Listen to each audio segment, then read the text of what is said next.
혹시 이런 경험 없으신가요?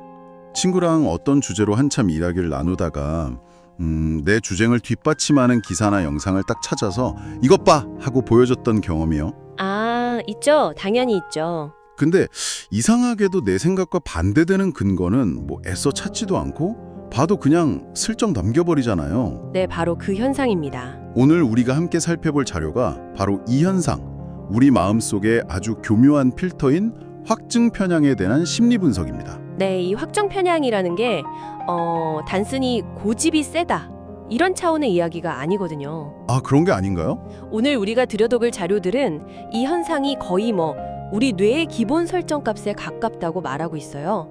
그리고 이 설정값이 우리의 판단, 인간관계, 심지어 나라는 사람에 대한 정의까지 어떻게 은밀하게 조종하는지 그 메커니즘을 파헤치고 있습니다. 와, 기본 설정값이요? 저도 자료를 읽으면서 아차 싶은 순간이 한두 번이 아니었습니다. 아마 오늘 이야기를 듣고 나시면 어제 내가 내렸던 수많은 결정들을 좀 다른 시각으로 보게 되실 겁니다. 네, 그럼 지금부터 우리 모두가 매일같이 경험하지만 좀처럼 알아차리기 힘든 이 마음의 그림자에 대해 본격적으로 이야기를 나눠보겠습니다. 도대체 우리는 왜 이렇게까지 듣고 싶은 말만 골라 듣게 되는 걸까요? 자료의 첫 부분에서 아주 흥미로운 지적을 하더라고요. 확증 편향이 사실은 일종의 자기보호 본능이자 정신적 에너지를 아끼기 위한 지름길이라는 거죠. 그렇죠. 일종의 인지적 구두쇠가 되는 셈입니다. 인지적 구두쇠요? 재밌는 표현이네요. 네. 세상은 너무 복잡하고 정보는 넘쳐나는데 이걸 일일이 다 분석하고 판단하려면 뇌가 너무 피곤하니까요. 그래서 일단 한번 결론을 내리면 그 결론을 지지하는 정보만 쏙쏙 골라 담는다는 겁니다. 자료에 나오는 예시가 아주 와닿는데요. 우리가 어떤 사람을 한번 참 좋은 사람이라고 마음속으로 딱 정해놓으면 그 다음부터는 그 사람의 좋은 점만 눈에 띄게 됩니다. 맞아요. 가끔 실수를 하거나 단점이 보여도. 네, 아, 그럴 만한 사정이 있었을 거야 라거나 원래 인간적인 매력이 있는 사람이잖아 라면서 나도 모르게 그 사람의 긍정적인 이미지를 계속 보호해주죠. 듣고 보니 정말 그렇네요. 그 판단을 의심하고 새로 평가하는 것보다 그냥 유지하는 게 훨씬 편하니까요. 그럼 반대의 경우, 즉 한번 별로인 사람이라고 찍히면 어떻게 되나요? 그땐 정말 걷잡을 수 없어집니다. 걷잡을 수 없어진다고요? 네, 그 사람이 아무리 뛰어난 성과를 내도 저거 분명 운이 좋았을 뿐이야 라고 폄하하거나 분명 누군가 뒤에서 도와줬을 거야 라며 의심부터 하게 되죠. 심지어 친절을 베풀어도. 무슨 꿍꿍이가 있는 게 틀림없어 이렇게 해석해버립니다. 결국 그 사람의 모든 행동이 내가 가진 저 사람은 별로다 라는 그 부정적인 믿음을 강화하는 증거로만 사용되는 거예요. 와, 이건 그냥 정보를 선택하는 수준이 아니라 사실 왜곡해서 내 믿음에 끼워 맞추는 거네요. 바로 그겁니다. 마치 내 생각과 일치하는 정보만 통과시키는 아주 촘촘한 필터를 하나씩 가지고 있는 것처럼요. 그게 바로 이 편향의 무서운 점으로 연결됩니다. 처음에는 그냥 편리한 지름길로 시작하지만 이 필터가 점점 더 두꺼워지고 견고해지면서 나중에는 아예 다른 의견이나 반대 증거가 들어올 문 자체를 닫아버리게 되는 거죠. 네, 바로 그 지점에서 자료는 확증 편향이 때로는 무섭다고까지 표현합니다.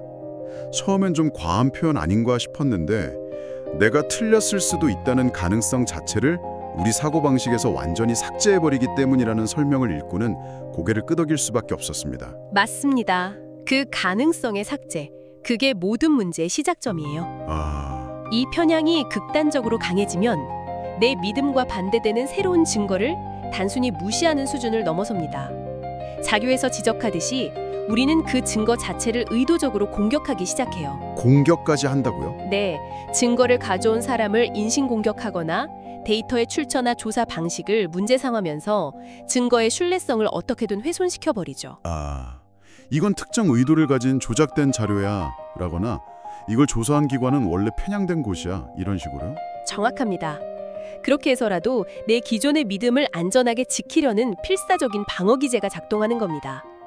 이 지점이 바로 이성적인 사실보다 나는 이게 맞다고 믿어 라는 감정적인 신념이 훨씬 더 큰 힘을 갖게 되는 변곡점이죠. 객관적인 현실과 내 머릿속의 현실이 완전히 분리되기 시작하는 거군요. 네, 그렇죠. 듣고 보니 이 현상이 요즘 소셜미디어 환경에서 더 극명하게 나타나는 것 같아요. 알고리즘이 계속해서 제가 좋아할 만한 콘텐츠, 제 정치적 성향과 맞는 뉴스만 보여주잖아요. 아주 정확한 지적입니다. 소셜미디어의 그 필터 버블은 확증 편향의 거대한 배양기나 마찬가지입니다. 배양기요? 네, 나와 비슷한 생각을 가진 사람들끼리만 좋아요를 누르고 의견을 공유하면서 자신들의 믿음이 세상의 보편적인 진리인 것처럼 착각하게 만들죠. 결국 내 생각과 다른 의견은 모두 비상식적이거나 틀린 것이라는 확신에 이르게 되는 겁니다. 생각의 문을 스스로 닫아버리는 것도 모자라 아예 내 생각과 똑같은 사람들만 사는 방에 스스로를 가두는 셈이군요. 이런 왜곡된 판단이 우리 일상의 인간관계에서는 구체적으로 어떻게 나타날까요? 이 부분이 정말 흥미로웠습니다. 자료에 따르면 이 편향은 추상적인 사회 현상을 판단할 때보다 우리 주변의 친구, 연인, 동료처럼 구체적인 사람을 판단할 때 훨씬 더 강력하고 즉각적으로 작동한다고 합니다. 그렇죠. 아주 공감 가는 예시가 나오죠. 내가 아주 아끼고 좋아하는 친구가 약속에 늦으면 우리는 보통 오는 길에 차가 많이 막혔나 보네. 혹은 무슨 급한 일이 생겼나 보다 라고 생각하잖아요. 네. 그 사람의 실수를 외부의 상황 탓으로 돌려서 해석하는 경향이 있죠. 그 사람 자체는 좋은 사람이라는 내 믿음을 지켜야 하니까요. 그런데요. 하지만 평소에 별로 좋아하지 않거나 신뢰하지 않는 동료가 똑같이 약속에 늦으면 어떻게 될까요? 아마 1초의 망설임도 없이 이렇게 생각할 겁니다. 거봐, 또 저러네. 저 사람은 원래 시간 개념이 없어. 이렇게요. 와, 똑같은 지각이라는 행동인데 원인 분석이 완전히 달라지네요. 한 명은 상황 탓, 다른 한 명은 그 사람의 본성이나 인격 탓으로 돌려버리는군요. 이것이 바로 자료에서 말하는 인간관계가 복잡해지는 심리적 이유의 핵심입니다. 우리는 상대방의 행동을 객관적으로 평가하고 있다고 착각하지만 실제로는 이미 마음속에 만들어둔 좋은 사람 또는 싫은 사람이라는 강력한 프레임을 통해 그 모든 행동을 걸러서 보고 있다는 거죠. 그렇다면 한번 만들어진 프레임은 바꾸기가 거의 불가능한 걸까요? 싫은 사람으로 한번 낙인 찍히면 그 사람은 무슨 노력을 해도 계속 부정적으로만 보일 수밖에 없는 건가요? 자기 일을 열심히 하는 건 잘 보이려고 쇼한다고 해석되고 좋은 아이디어를 내면 내공을 가로채려는 속셈으로 의심받기 십상입니다. 반대로 착하고 유능한 사람 프레임에 들어온 사람은 어설픈 실수를 해도 귀엽다거나 인간적이다라고 긍정적으로 포장될 가능성이 높죠. 결국 우리는 상대방 그 자체를 보는 게 아니라 내가 만들어낸 상대방의 이미지를 보고 관계를 맺고 있는 거네요. 그러다 보니 오해는 점점 쌓이고 관계의 골은 깊어질 수밖에 없겠고요. 네. 상대방은 똑같은데 내 머릿속 필터가 모든 것을 왜곡해서 받아들이고 있었던 거니까요. 여기서 이야기는 더 깊은 곳으로 어쩌면 가장 중요한 지점으로 들어갑니다. 이 확증 편향이라는 것이 단지 타인을 향한 것만이 아니라는 점인데요. 자료에서 가장 큰 문제라고까지 지적하는 건 우리가 자기 자신에 대해서도 아주 강력한 확증 편향을 가지고 있다는 사실입니다. 이게 정말 충격적이었어요. 네, 이 부분이 이 자료의 핵심적인 통찰이라고 생각합니다. 우리는 타인을 판단하듯이 자기 자신에 대해서도 일종의 이야기를 만들어냅니다.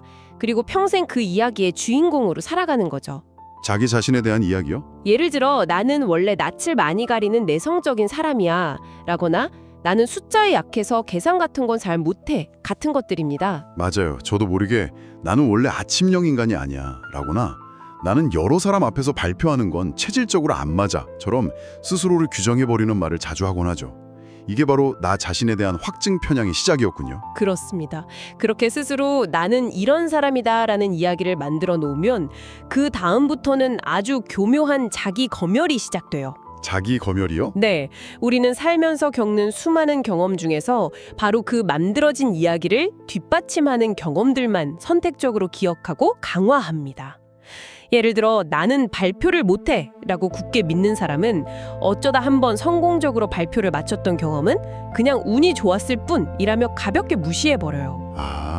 하지만 한번 버벅거리거나 실수를 했던 실패의 기억은 몇 번이고 되새기면서 역시 나는 안 돼 라는 자신의 믿음을 더욱 굳건하게 다지는 거죠. 와, 듣고 보니 정말 그렇네요.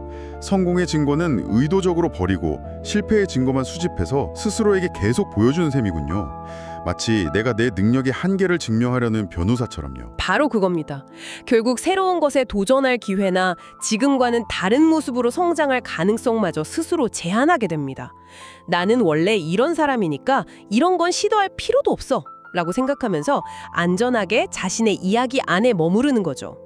이것이 바로 가장 강력하고 벗어나기 힘든 자기 기만입니다. 오늘 살펴본 자료는 확증 편향이 어떤 특별한 사람에게만 나타나는 현상이 아니라 우리 뇌에 효율성을 추구하는 아주 자연스러운 심리 현상이라고 말합니다. 네, 그렇죠. 그렇기 때문에 진짜 문제는 이 편향을 가지고 있다는 사실 자체가 아니라 이 편향의 존재 자체를 전혀 모른 채 살아가는 것이라고 마지막에 힘주어 강조하네요. 맞습니다. 내가 세상을 100% 객관적으로 있는 그대로 보고 있다고 믿는 순간 가장 위험한 편향에 빠지게 되는 셈이죠. 그래서 이 자료는 마지막에 우리 모두에게 아주 중요한 질문을 던집니다. 우리가 지금 사실이라고 굳게 믿고 있는 것이 정말 누구에게나 통용되는 객관적인 사실인지 아니면 그저 내가 믿고 싶은 나의 이야기는 아닌지 가끔은 멈춰서서 그 경계를 의심하고 확인해보는 태도가 필요하다는 메시지를 전하고 있습니다. 내 생각의 창문이 얼마나 깨끗한지, 혹시 나도 모르는 색안경을 끼고 세상을 보고 있는 건 아닌지 주기적으로 점검해보라는 따끔한 조언으로 들립니다. 그렇다면 이 강력한 마음의 습관 앞에서 우리가 실질적으로 시도해볼 수 있는 건 무엇이 있을까요? 여기서 한 걸음 더 나아가 이런 생각을 해볼 수 있겠습니다. 자료는 우리가 스스로에 대해 만든 이야기에 갇히게 된다고 했잖아요. 네, 그랬죠. 그 이야기가 때로는 우리를 보호해주기도 하지만 많은 경우 우리의 가능성을 제한하죠. 그렇다면 다음번에 나는 원래 이런 건 못해 혹은 나는 그런 사람이 아니야 라는 익숙한 생각이 스멀스멀 올라올 때 그 강력한 믿음을 아주 조금이라도 반박할 수 있는 작은 증거는 내 과거 경험 속에 단 하나도 없었는지 스스로에게 질문을 던져보는 것은 어떨까요? 거대한 믿음을 통째로 부정하려는 게 아니라 그 믿음에 작은 흠집을 낼 만한 아주 사소한 예외라도 한번 찾아보는 거군요. 네, 맞습니다. 나는 발표를 체질적으로 못한다고 믿는다면 단 한 번이라도 무사히 끝냈던 경험, 누군가에게 잘 들었다고 칭찬받았던 그 한마디를 의식적으로 떠올려 보는 겁니다. 나는 내성적이라 사람들과 잘 못 어울린다고 믿는다면 낯선 사람과 의외로 즐겁게 대화했던 아주 짧은 순간을 기억해내는 거죠. 와, 어쩌면 우리가 스스로 찾아낸 그 작은 균열이 내가 수십 년간 견고하게 쌓아 올린 자기 한계의 벽을 깨는 가장 강력한 시작점이 될지도 모릅니다.